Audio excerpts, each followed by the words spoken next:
Has Silicon Valley so focused on this front?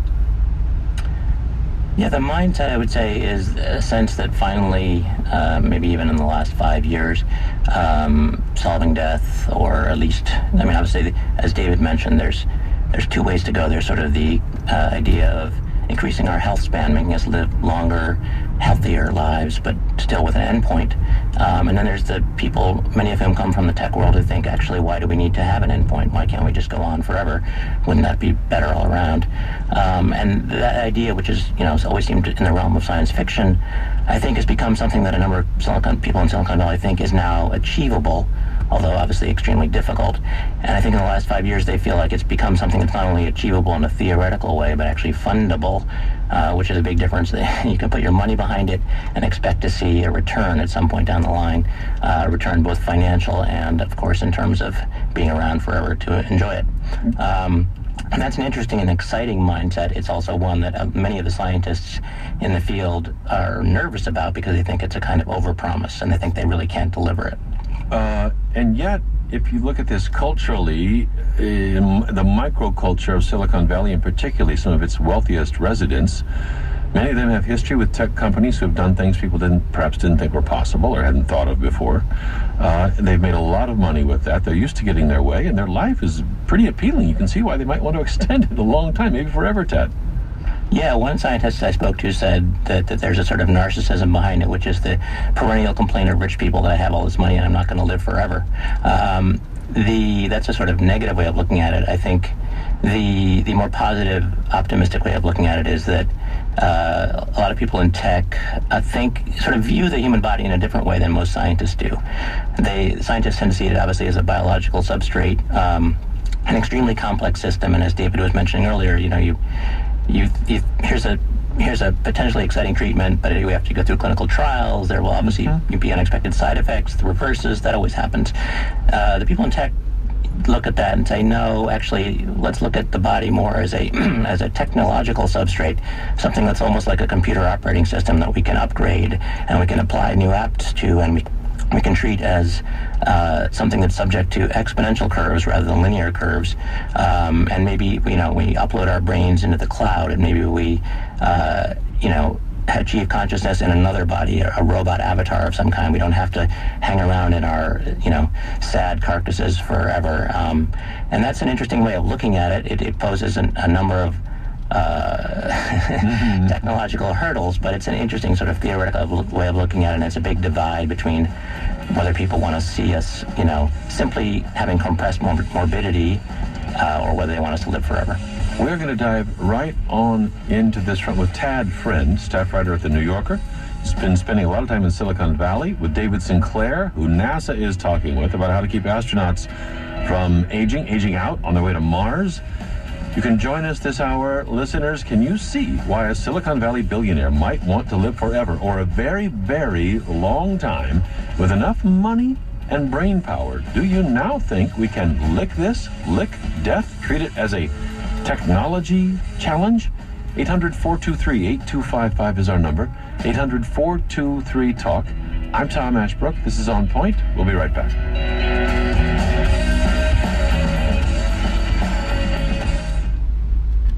One story at a time. One member at it. Of jazz, soul, and gospel. April 6th through the 9th at the Southern Theater. Details at jazzartsgroup.org. Support for On Point comes from Linguistica 360 with News and Slow Spanish, News and Slow French, and News and Slow Italian programs. Weekly language learning shows with discussion of current events. More at newsandslow.com. News and Slow, language learning through current events. And Loomis Sales, an investment partner working to navigate challenging financial markets around the globe and offering investment strategies to clients worldwide since 1926. Learn more at loomissales.com.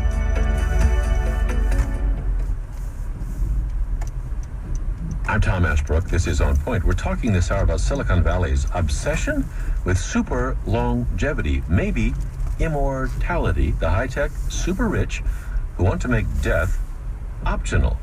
Tad Friend has written about it for The New Yorker. His piece is Silicon Valley's Quest to Live Forever. He joins us today from New York. David Sinclair is with us as well from Harvard Medical School. Joins us from Boston, where he's involved in research and maybe soon therapy that has NASA interested enough to be getting right square in the middle of it, thinking about their astronauts on long trips to Mars. You can join us this hour. What do you think of Silicon Valley and the way it's coming at with so much enthusiasm, the idea of vast life extension, even making death optional? Does it sound to you like they're on the right track, like they might pull this off? Will we see Peter Thiel and Google founders living to be 150, 200, 300 more? 800-423-8255 is our number. 800-423-TALK. David, Tad, lots of response already online here, and it's interesting, the sort of range of things. I guess James says the hubris, the self-regard and self-obsession of these people who largely lucked into their wealth, i.e. Silicon Valley, I guess, is flabbergasting. Beyond that, the human species is already taxing the limits of environmental sustainability on our Earth. Hubris and self-regard, I guess they're in no short quantity in Silicon Valley, Tad Friend. These are people who have accomplished a lot and made a lot. They have, and to your point earlier, I think there is a kind of like bracing and exciting optimism about the idea of, like, since death is fundamentally something determined for us, depending on your worldview, by God or evolution, it's something we can tamper with, we can change, we can push back against. And I find it interesting when I was reporting the piece, I talked to a lot of my friends and said, do you want to live forever? And it's a kind of casual conversation starter. Most people instantly said no. I think, but if you sort of said, well, if you could live, healthily and then enjoy seeing your grandchildren or great-grandchildren for another 10 years, how about that? And they would say yes. And then I said, well, what about another 20 years? And then you sort of keep pushing it that way. And as long as people could be healthy and vibrant, they were like, yeah, I'd love, sure, why not that? So it's one of those things where it sort of ceases to be a bright line distinction once you just sort of keep adding another 10 years, another 15 years. And as long as people felt they could be healthy, which is the goal of the health spanners, they'd be like, yeah, I'd like to hang around for a bit longer. And if you also point out, if you go back in time and say, well, in 1900, the average lifespan was around 30 years. Are you opposed to all the changes we made since then that allow us to live to 70 or 80 or 90? Do you oppose vaccinations? Well, some people obviously do, but most people don't. Do you oppose sanitation? Do you oppose better dental care? I mean, people are in favor of those things, and this is really just an extension of that. Well, look at that. The culture that is so focused on that in Silicon Valley. We've got very practical questions for you, David Sinclair, as well, on the research you're doing. Buffalo, New York, Victor is calling. Hi, Victor. You're on the air with Tad Friend and David Sinclair. Hi, Tom. Thank you very much for taking the call. Outside of the moral, ethical question, I'm intrigued by the discussion of the NAD molecule. Obviously, it's been discussed that it's something within our body affecting our chemical composition. My question comes, with the potential treatments involved, is it something that's simply being added to our bodies, or is it boosting our body's ability to produce it, or where does it come from within us? Something that's already there, is it really that fundamental to alter the chemistry of us to help produce more of it to give us longer life? David Sinclair, quality of life, my understanding. Yeah, pick it up, David. I mean, this is the molecule with the capacity to repair DNA damage, and you hear Victor's question. What, are you stimulating more growth of this molecule within the body? Are you introducing it in a pill? How's it work? Good question. We know that NAD is formed by our bodies all the time. The problem is, as we get older, our bodies, for whatever reason we don't understand, make less of it. And what our approach is to make a drug that will allow the body to make more of it. We're supplying precursor molecules so that the body can immediately make more NAD. We're forcing the system to make more NAD. And when you have more NAD, your body thinks it's young again and actually fights disease and deterioration. And when we feed it to mice, we find remarkable restorative powers. We see that muscles become young again, the mice can run further, they even live longer in some studies. So we've got this essential molecule that is found in every life form on the planet, and we've just recently discovered that it is not just essential for life, but seemingly essential for our longevity as well. Another question on this front. Colette in Abington, Virginia. Colette, you're on the air. Hi, I was wondering if NADA could help with current. If someone had cancer, for example, could NADA repair that also? David? Well, we've tested it in mice, and actually we think that NAD plays a very important role in protecting us from getting cancer. Tom, you mentioned NAD is important for protecting against DNA damage, which we know is a major cause, if not the most important cause for cancer itself. I wouldn't yet like to speculate the effects of adding NAD in a course of chemotherapy, for example, of a cancer patient. We don't know enough, and it may actually do harm. But we do know that if you give it to regular mice that don't have cancer, they are greatly protected against getting cancer in the first place. And that's similar to NASA's problem, trying to prevent the astronauts from getting cancer due to space radiation. Tad, take us to Silicon Valley then. I mean, here David is working on this. They've got their own efforts underway. A lot of people are involved in it. Give us some of understanding of the people, and at this point, companies as well, or wings of companies that we know, who are really focused on life extension and maybe permanent life. The main player in the field is an offshoot of Google or Alphabet, the parent company called Calico, which is California Life Company, which was founded in 2013 with $1 billion in funding. It was basically the brainchild of a guy named Bill Maris, who was the head of Google Ventures, their sort of funding arm, and he thought his father had died of brain cancer when he was in his 20s, and it had a profound effect on him, and he thought, why do we have to die? Fundamental question we all ask ourselves when someone close to us does die. And he didn't just have the question that we all have, he had access to lots of money and smart people, so he went to the founders of Google and posed the same question to them. One of the founders, Sergey Brin, has a gene variant that predisposes him to Parkinson's disease. So he was like, that's a great question. And Larry Page, the other co-founder, said, terrific, go to it. And they founded this company. And they're doing a lot of research that they were very reluctant to tell me anything about.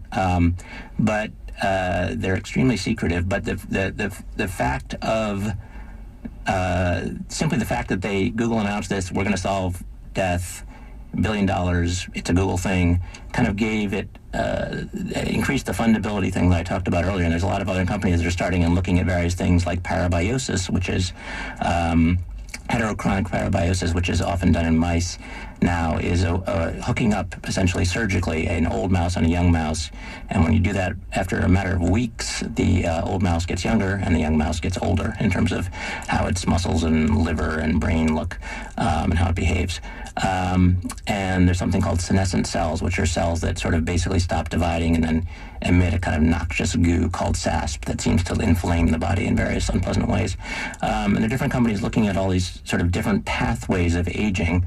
The question that people run into is the point that David was making earlier when talking about NAD+, when he made the point that here's what it does in mice. Mm-hmm. Well, the problem is mice aren't humans, and every scientist will acknowledge this with frustration. They're a proxy for us that is a very inexact proxy, and one geneticist I spoke to said so many times the mice have failed us, meaning we've cured cancer in mice dozens of times. We've made them live twice their normal lifespan by doing strange things to them. We've sprayed yellow dye called thioflavin T on a tiny worm called C. elegans and made it live 70% longer just because you spray it with yellow dye that has no known biological impact except it, for some weird reason, makes them live longer.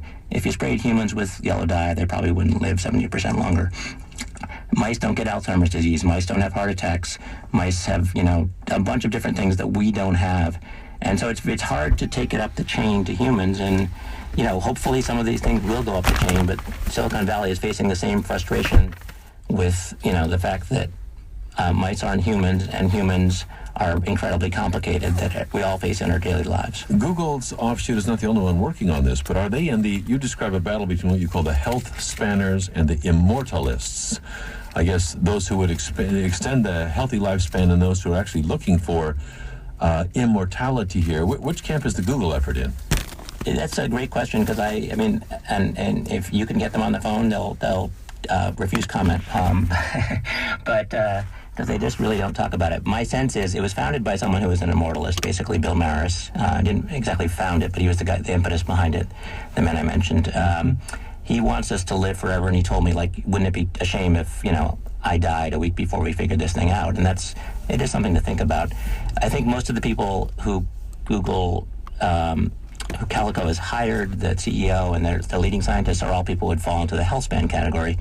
So that it's a little bit of a perhaps bait and switch, where it seems to be working more on trying to extend our life healthily, from what I can gather, than the idea of coming up with some magical, all-purpose, encompassing solution that will enable us to live forever. But you could argue that, and there's a guy named Aubrey de Grey in Silicon Valley who does argue that if we can simply buy ourselves 30 more years, if we can make enough small innovations, small to medium-sized innovations, and we get to sort of an average lifespan of 120, 130, then in that time we'll make enough other advances that we can keep pushing that back, and effectively we'll start to grow younger every year rather than older, and we'll achieve what he calls longevity escape velocity.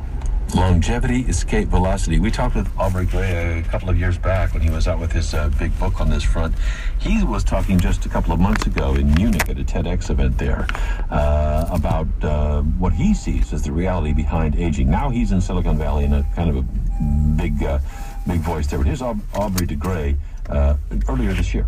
Aging is not a phenomenon of biology, really, at all. It's a phenomenon of physics, which is to say it's the same process in the human body or in any other living organism that it is in a car or an airplane or any other machine with moving parts, whether or not it's alive. It's the accumulation of damage that the machine does to itself throughout its operation as a side effect of the normal operation of the machine. Repair the damage, extend the life, maybe, in the view of some in Silicon Valley, forever. We're looking at it. I'm Tom Ashbrook. This is On Point. Ted, you've got others involved here, too. You've got, last fall, Jeff Bezos and Peter Thiel got involved with a company called Unity. They're looking to stretch lives to a span, you say, that Peter Thiel has pinpointed as forever. What's their approach? Unity's approach is dealing with senescent cells, the thing I mentioned earlier, which are cells that have stopped dividing in the body. Up to about 5 to 7% of the cells in our body not only stop dividing, but start kind of turning out this noxious goo called SASP, which call it the zombie toxin. They call it the zombie toxin because it seems to spread, infecting other cells and making them senescent and increasing inflammation throughout the body, which leads to things like chronic inflammation everywhere, possibly Alzheimer's, leading to atherosclerosis, possibly, and certainly to arthritis. They are kind of they are not single-handedly going to fulfill Peter Thiel's wish and make us live forever. In mice, they say we can extend lifespan with these drugs that they're developing by 35%. I think they think we, can possibly. They say they're hopeful that when their first drugs come on the market in 7 years, that eventually they'll be able to cure about a third of the human diseases in the developed world.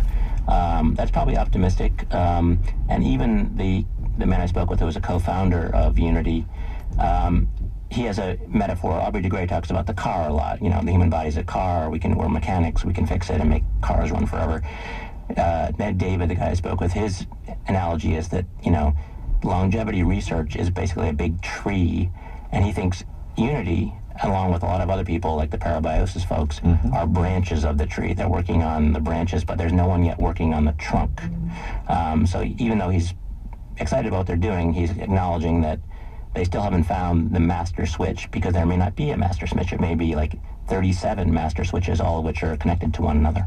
Some in Silicon Valley are not so worried about their own body going on. It's their consciousness that they're interested in. We've talked with Ray Kurzweil about that here as well. He's at Google now. But Peter Thiel is working very actively on his body right now. And he, I think, if I got this right, Ted, he and others do this in part with infusions of the blood of young people. Do I have that right? You have that right. It's a little bit vague whether he's actually still has ever injected himself with the blood of the young, or as some people like say, young virgins. That he hasn't acknowledged that he's ever actually done that, but he said he's very interested in doing it. He certainly did acknowledge that he was using human growth hormone for a while, but I think he's no longer doing that. He's definitely interested in things he can use for himself. Whether or not he's doing going out into the backyard and draining young virgins is a matter for public speculation, but he has not acknowledged it. But that notion of the blood of young people somehow being appealing for those who want to live longer, I mean, that's got currency in Silicon Valley. You quote Bill Maris, the Google guy, saying, this isn't about Silicon Valley billionaires living forever off the blood of young people. He says it's about a Star Trek future where no one dies of preventable diseases, where life is fair. But this blood thing has got currency. Is that just an urban myth in Silicon Valley, or is there something going on there? No, there are. I mean, you can, if you want, you can now pay the $8,000 and go to a clinic in Monterey, California, and get young blood plasma, which is just, the blood of young people that you can get injected. And I wouldn't recommend it necessarily. Sounds creepy. Well, I mean, there's a number of possible issues with that particular blood. You could be 35 and be getting the blood of a 30-year-old in that system, and that may not help you all that much. But generally, the parabiosis, which is the thing I mentioned earlier, the idea of particularly heterochronic parabiosis of getting older people getting younger people's blood, is an idea that's been around for centuries. A lot of doctors have talked about it. And it obviously it underpinned things like the vampire myth. It's a sort of cultural idea that the blood, the thing that courses through us, may contain some magical solvent that will make us younger. The problem, the first modern, really exciting parabiosis experiment was about 13 years ago, or 12 years ago, and it did show that young mice could rejuvenate older ones if you hook them up. The problem is no one has quite figured out what it is in the blood that does that. Is it a particular protein? Is it a carbohydrate, a lipid? Is it something from the liver of the young mouse? They don't know, and they're still working on it, and they all disagree. Tad Friend, staff writer at The New Yorker, please stand by. His latest piece, Silicon Valley's Quest to Live Forever. David Sinclair, principal investigator, co-director of the lab focusing on the biology of aging at Harvard Medical School. It's great to have both of you with us. We're looking at Silicon Valley's obsession with super longevity, maybe immortality. We'll look further out on the frontier of their, dream, obsession, ambition. You can join us. What do you think? Do you applaud this effort? Will we look back on these longevity-obsessed billionaires as pioneers, as delusional, or wrong to try, perhaps, to defy mortality? We're at 800-423-8255, 800-423-TALK. I'm Tom Ashbrook. This is On Point. We'll be right back.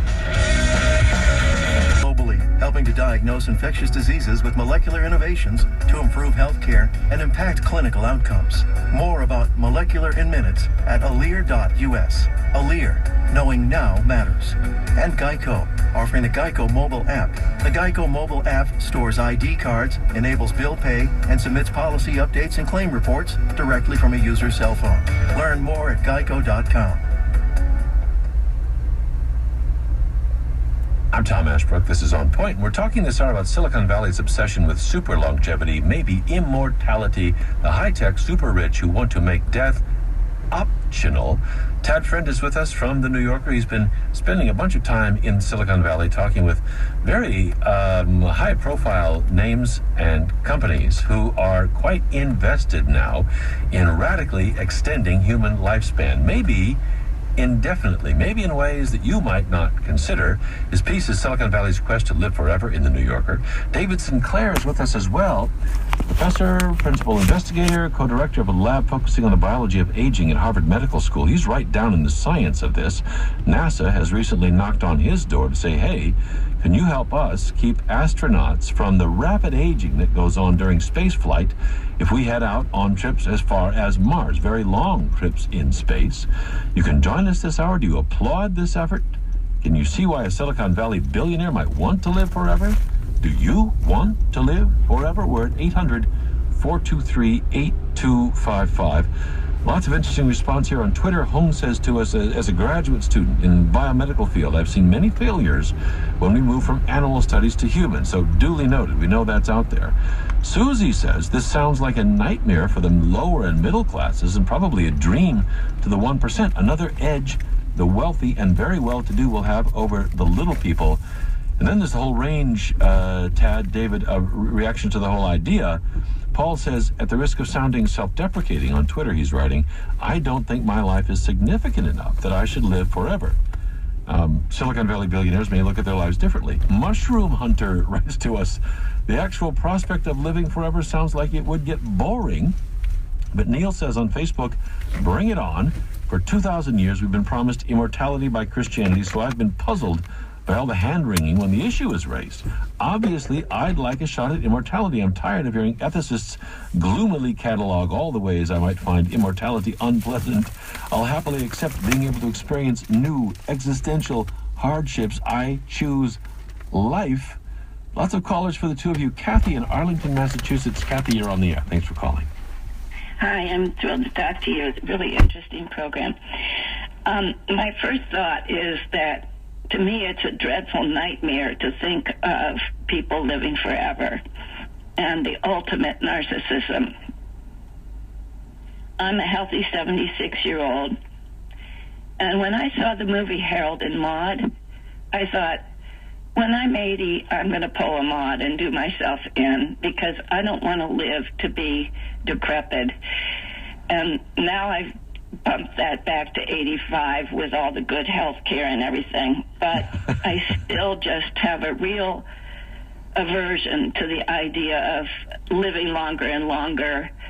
And I think of my Italian mother-in-law who said that old people have to die to make room for babies, and that the whole idea of being careful of messing with Mother Nature and allowing for evolution to correct the ills of what we have now, I just really oppose the idea of anything beside. I do approve of trying to solve diseases and helping people live longer, but kind of within the normal range. Well, Kathy, let me ask you though, what if getting decrepit was not part of the deal? What if, therapies were developed so you would live long, but what we associate with old age and those declines, physical declines, didn't occur? It just feels really selfish to me. I don't quite know how to explain it, but it's like, I guess I just basically believe in evolution, and so the idea that I should take more than my share of the future instead of allowing some young person to come along and that I think I'm better than they are just feels wrong. Kathy, we've got it. At 76, Tad Friend, it's interesting. You write directly about different views of evolution in Silicon Valley. Kathy's expressing kind of a traditional one there, but there's another view, Tad. There is. I mean, I think that most scientists who I spoke to think that the reason we die is not a product of evolutionary intent so much as evolutionary neglect. In other words, insofar as evolution can be spoken of as having a purpose, which is a whole other question, but basically we have developed so that we can pass our genes on. So the evolution's goal, quote unquote, is to get us to the point where we can reproduce. Once you've reproduced, it doesn't give much of a hoot about you as an individual human. Okay, it's like, check please, you're done. Which is, salmon have it where they spawn, then they die instantly. We spawn and then we slowly fall apart. Other animals like Greenland sharks can live 500 years. Even the quahog clam can live 500. There's a record 507 years. So they're different spans. We make chowder out of that. We do. Oh, wow. We end it. Wow. Yeah. But we should be a little more respectful of that clam. Yes. Since it's close to Methuselah. But the idea, I think that the division is between people who think, evolution, as Kathy said, sort of has a purpose and an intent, and we should give way to the young. We should allow new ideas. We should, not despoil the earth. We should not get bored. We should not have Stalin in power for hundreds of years. That we need to sort of have young people come along and replace us and sort of carry on the way we always have. And other people think, well, actually, no one has ordained evolution. Why don't we take charge of evolution? Why don't we become the master technician behind evolution and redesign ourselves to get rid of some of the problems? She raises the phrase that this is the ultimate in narcissism. I mean, Silicon Valley masters of the universe are known to have a pretty high self-regard. How did you end up thinking about the sort of potential characterization of this as being driven by sort of wild narcissism? I think there's some of that behind it, certainly. I mean, I do think that the scientist I spoke to who talked about the narcissism and the idea that, it's, poor me, I have $3 billion and I only have a normal lifespan. Yeah. I deserve more. Yes, exactly. That's hardly fair. But I also thought, there was a guy I spoke to named Jun Yun, who's a doctor who runs a healthcare hedge fund, and he's one of the sort of leading figures behind the National Academy of Medicine's Longevity Challenge, which is a new thing where the National Academy of Medicine, which is a quite conservative, establishment organization of doctors, really is looking into this and saying, like, let's have a challenge, let's try to have a prize for people who will help us live longer and healthier. And they're putting at least $25 million into it, maybe up to $100 million. And Jun Yun told me, which I thought with admirable detachment, he's in favor. He believes we can become immortal. He thinks we can, that thermodynamically we're computers. We can fix ourselves. We can get rid of entropy if we just keep putting new energy into the system. But he himself is not doing anything to try to expand his life. He's like, in other words, I am doing this as an abstract thing for others. It's a purely humanitarian impulse. I plan to die at the normal time. I'm not even exercising. I'm just going to keep doing my normal basic thing. Whereas most of the other people I spoke to, the Ray Kurzweils, Ray Kurzweil takes 90 pills a day, different kinds of supplements, including the one that increases the precursors for NAD+, a slightly different version than David Sinclair's, but he takes a pill called Basis that does that. And he's really eager to kind of get himself to the point where he thinks new technologies will come in like nanobots that go through your bloodstream and take care of all the diseases and decay and replacement organs for organs that are failing, and then eventually being able to upload your brain into the cloud, connect to a neocortex in the cloud, and then upload your brain and then download it perhaps into other bodies. We talked to him a few years ago when he was saying, look, this is on the horizon, and if you can live long enough, Ray Kurzweil was saying, you'll be able to grab onto the kind of immortality train, though you note that he and Aubrey de Grey had the backup plan if all this doesn't advance as quickly as they hope, that when they die, they'll be frozen in liquid nitrogen with instructions left to reawaken them when science has finished paving the road to immortality. David Sinclair, you work on this in a hands-on way. What do you make of Kathy's complaint or her plea saying, well, people shouldn't live so long. They should give way to the young. You're working like crazy to help people extend their life. What are you thinking when you hear that? It's a common reaction, and I'm pretty sure it was the same gut feeling that people had when we invented antibiotics or invented the right flyer. Speaking to how Silicon Valley is characterized, I don't think it's just a selfish thing. If we go back to the Wright brothers, for example, the analogy is that we just learned how to fly, but for aging.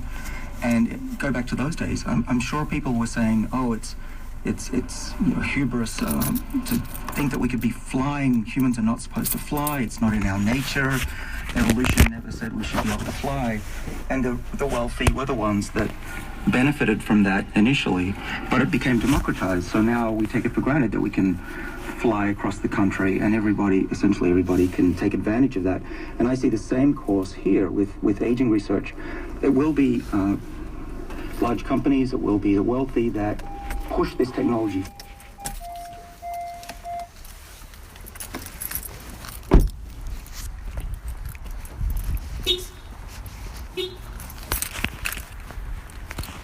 Yes, it doesn't violate the laws of physics, so we will achieve it.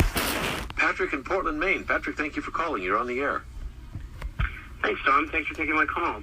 It's a really interesting conversation, and I think one of the things that struck me most was that there's a lot of discussion and a lot of energy around preserving our physical body, but what if we could preserve just our memory, our mind, our consciousness, our self-awareness, upload it to some sort of, hard drive with so many terabits of memory, and we can experience the world around us using computers and optical, mechanical means rather than, or maybe inhabit another creature for that matter. I mean, all this, and I love the fact that we're extending life. I think that's a really important factor, but I think that, the idea of living forever seems, I think we're all narcissists to begin with anyway, not just the rich.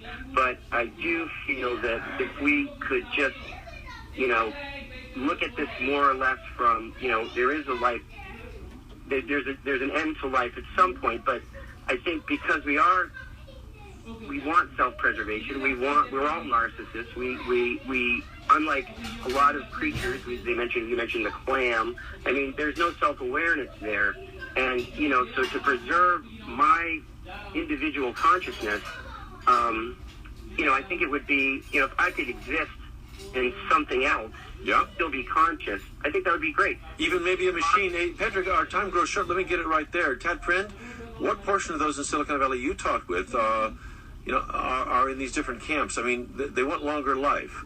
What qualifies? Is consciousness qualify? Even if your consciousness is sustained by machinery that's not your human body? Or how big is that camp versus the camp that says, no, I want my body and my mind to go forward? Well, I came up with names for the two slightly different avenues to pursue toward immortality. I called them the meat puppets, which is sort of the Aubrey de Grey approach, where we can stay in our bodies and live forever within that. And then there's refurbishing our bodies. Just keep tuning them up and trading out and kind of going in for tune-ups. Yep. And then the RoboCops, where you sort of will become part android or part avatar or part of the cloud. It's a probably overly schematic distinction, because the real problem that kind of everyone faces is the fact that the brain does not make new neurons except in the hippocampus. So the thing that people run up against is what do we do with our brains? Most people think of a lot of themselves, whoever they are, as being deriving from the brain. And to Patrick's point earlier about transferring your memories to another body or another consciousness, the tricky thing there is that memory isn't like located in a specific space in your brain. It's not like there's a little thing where you have a memory of your first kiss. Memories are derived from inputs. Mm-hmm. Depending on different triggers about the same fact will trigger different memories. Memories always are changing. They're plastic. They're sort of emerge from a web of synapses. And so it's very hard to just take what they do when they call it whole brain emulation is the goal, where you can model the brain and then transfer it into some other vehicle. It seems like it's going to be difficult to bring all your memories with you. And I think you might be a super brain, superpower, but you might not be the same exact consciousness. And a lot of people would say, okay, well, I'll take what I can get. Other people might think, you know what, that's not me. It's interesting, you quote Ray Kurzweil, who's at Google now, saying it's a common philosophical position that death gives meaning to life. But Kurzweil says death is a great robber of meaning. It robs us of love. It's a complete loss of ourselves. It is a tragedy. Wow. When they fire up their big jets in Silicon Valley and get behind a perspective like that, what did you come away thinking, Tad? They may just pull this off? 200 years, 300 years? Indefinite life? I wouldn't bet against it. At the same time as I was sort of at the narcissistic level for myself that Patrick was referring to, as we're all narcissists in a way. I was looking, what's the news I can use? And I thought, well, I already exercise, I already eat pretty well.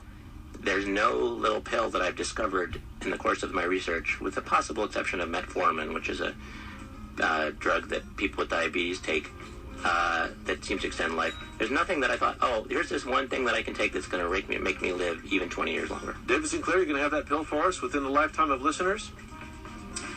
Well, we're working on it, and some of us are already testing it out. Does that mean you're taking it? Yeah, sure. Wow. How are you feeling? Pretty good.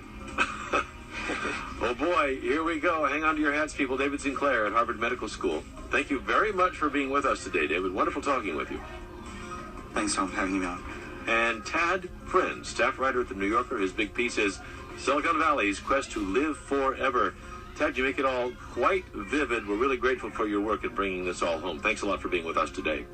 Thanks so much, Tom. Tad Friend with The New Yorker. Thanks for joining us. Long life to you, long as you like. I'm Tom Ashbrook. This is On Point.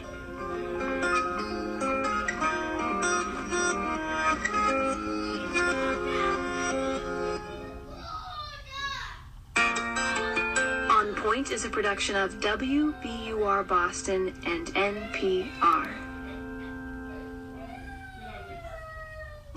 Support for On Point comes from the listeners of WBUR Boston, where the program is produced, and your NPR station. The Langloth Foundation, supporting innovative health and mental health programs for underserved populations at langloth.org. And the Walton Family Foundation, working to prepare all students for a lifetime of opportunity by ensuring access to high-quality K-12 choices. More information is available at waltonk12.org. Sometimes it seems like people fit into two categories: those who have listened to public radio forever and those who just started. Well, we just want to take this opportunity to say welcome to all the new public radio listeners out there. You may not know this, but when you join the public radio family, there are lots of perks. You get really great stuff: mugs, t-shirts, umbrellas, and you get the satisfaction of knowing that you've just joined up with a lot of great people who you would be happy to have as friends. So, welcome to the public radio community, and thanks for making your pledge today. You can become a member right now of 89.7 NPR News. Maybe become a sustaining member. Visit WOSU.org to check out our thank you gifts, or call 1-866-897-9678. This is 89.7 NPR News. Support comes from the Ohio State University Comprehensive Cancer Center, James Cancer Hospital, and Solove Research Institute. Just as no two people are exactly the same, neither are their cancers. At the OSU CCC James, there is no routine breast cancer. Learn more at cancer.osu.edu. Every day when the news breaks, the president's been forced to fire his national security advisor. World water is coming over the emergency spillway. The two loud groups that are here that are gathered outside. We heard someone yell, "Get out of my country." Then there was gunfire. Locally, there have been 60 to 70 unauthorized immigrants. NPR News is there with context and clarity through the first 100 days of the new administration and beyond. Listen every day on 89.7 NPR News. News happens all week, all around the world. If you want to understand what this fringe election is all about... 4 candidates are running unopposed, and 3 of them met reporters Thursday. Whatever the outcome of today's elections, the secessionist genie is out of the bottle. News, analysis, perspective, music, books, and sports, too. Saturday on Weekend Edition from NPR News. Saturday from 8 to 11 on 89.7 NPR News. This is WOSU FM and HD1 Columbus, 89.7 NPR News. Global, local. Live from NPR News in Washington, I'm Jack Speer. President Donald Trump today signed a pair of executive orders aimed at tightening trade restrictions between the U.S. and other countries. Well, actually, he announced the deals, then later signed it, what appears to have been a bit of a glitch. Trump saying the orders are aimed at reworking what he called bad deals made by past administrations. First, I'm signing an executive order to ensure that we fully collect all duties imposed on foreign importers that cheat. They're cheaters. From now on, those who break the rules will face the consequences, and there'll be very severe consequences. The other order would track trade deficits country by country. Trump, after lying for some remarks, some others in the room walked out of the Oval Office without actually signing the executive orders. White House official says the president signed the measures later on.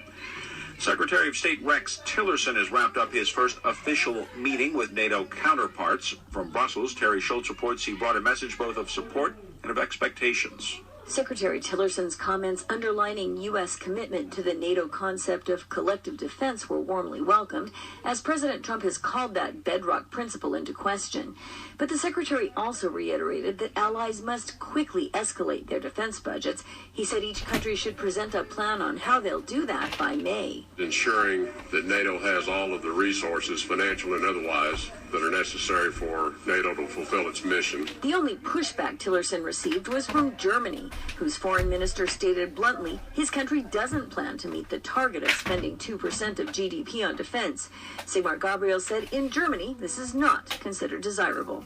For NPR News, I'm Terry Schultz in Brussels. Federal government says consumer spending in February was lower than economists expected.